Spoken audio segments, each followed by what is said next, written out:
నిజమైన మనుషులను తెలుసుకోవాలన్నా, నిజమైన మనిషిని అర్థం చేసుకోవాలన్నా, అసలు మనిషి గురించి తెలియాలన్నా, అసలు ప్రపంచంలో నీ వాల్యూ తెలుసుకోవాలన్నా, ప్రపంచం మొత్తం తిరగాకల్లా, ప్రపంచం మొత్తాన్ని అడగాకల్లా. అందులో కొంతమందిని, ఆ కొంతమందిలో నేను ఎంతమంది ఇష్టపడితే ఎంతమంది ఇష్టపడలో తెలిస్తే చాలు. ప్రపంచంలో ఎంతమంది ఇష్టపడతారో ఎంతమంది ఇష్టపడరో కూడా తెలిసిపోయింది. ఎందుకంటే అంతమందిలో ఉంది, ఇంతమందిలో ఉంది, ఒకటే ప్రపంచం. ఇది మ్యాథ్స్ లేదా ఫిజిక్స్, ఆ తర్వాత బయాలజీ అయితే వస్తాయి. అంటే బ్యాక్టీరియా ఎంత ఫామ్ అయిందో, అండ్ ఆల్సో బ్లడ్. వాడేమి ఒంట్లో రక్తనాలు మొత్తాన్ని లెక్కేయడు, అండ్ ఆల్సో వాడు తీసిన బ్లడ్ మొత్తం లెక్కేయడు.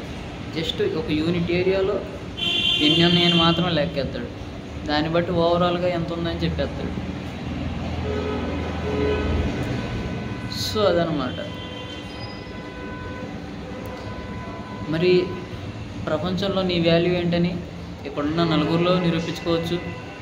అండ్ ఆల్సో ఎవరు మంచోళ్ళు, ఎవరు ఎలా సాయం చేయగలరు, పిలిచినోడు ఎలాంటోడు, నీకు అవకాశం ఇచ్చినోడు ఎలాంటోడు, వాడు ఎలాంటోడైనా కానీ తెలివైన వాళ్ళు ఎవరు, మంచోళ్ళు ఎవరు, వాళ్ళ దగ్గర నాలెడ్జ్ ఏంటి, ఆ తర్వాత మనుషులను ఎలా అర్థం చేసుకోవాలి, మనుషులను ఎలా చదవాలి, కొత్త కొత్త టిప్స్ ఏంటి, నీకు ఉంటే అది అవసరం లేదు. బట్ కాకపోతే అందరూ ఇది ఉందనుకుంటారు, బట్ ఉన్నోళ్ళు కొందరే ఉంటారు. నువ్వు అనుకోవడం తప్పే. ఎందుకు? నువ్వెవరు తెలివైనడు.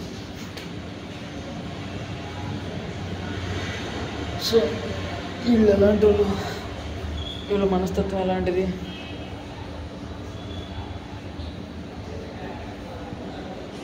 ఇవన్నీ తెలియాలంటే ముందు నువ్వు వాళ్ళతో ఉండాలి కదా. ఉంటేనే కదా తెలుసుకోగలవు, ఉంటేనే కదా నేర్చుకోగలవు, ఉంటేనే కదా అర్థం చేసుకోగలవు, రిలేషన్ పెరిగేది. అండ్ ఆల్సో నువ్వు లేకపోయినా నీకు తోడు నిలబడాలి, వాడితో పెంచుకోవాలి కదా. అరే కుటుంబంతో స్పెండ్ చేసే టైం కన్నా ఫ్రెండ్స్తో, అండ్ ఆల్సో నువ్వు ఎదగాలనుకునే వాళ్ళతో, నువ్వు ఇష్టపడే వాళ్ళతో టైం స్పెండ్ చేయడం చాలా బాగుంటుంది. గురుకుల పాఠశాలలో హాస్టల్లో చదివి అర్థమైంది, అమ్మా నాన్న లేకుండా బాధే. బట్ కానీ ఒక్కసారి హాస్టల్లో ఫ్రెండ్స్తో అలవాటు పడ్డావా, రోజంతా అమ్మా నాన్న లేకుండా 24 గంటలు ఫ్రెండ్స్తో ఆడుకునే లక్కీ ఛాన్స్. దానికి ఇష్టపడ్డాడు, దీనికి ఇష్టపడతాడు. అండ్ ఆల్సో ఇక్కడ ఎదిగే మనుషులతో ప్రాబ్లమ్స్ ఉంటాయి చుట్టూ ఉన్న మనుషుల వల్ల.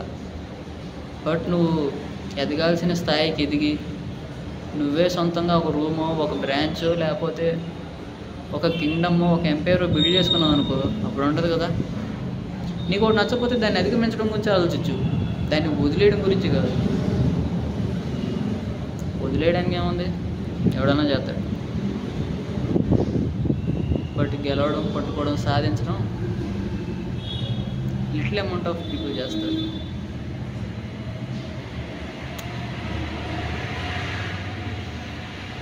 So that's the matter.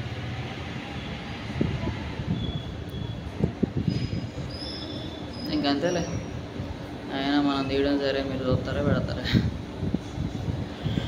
Okay then bye.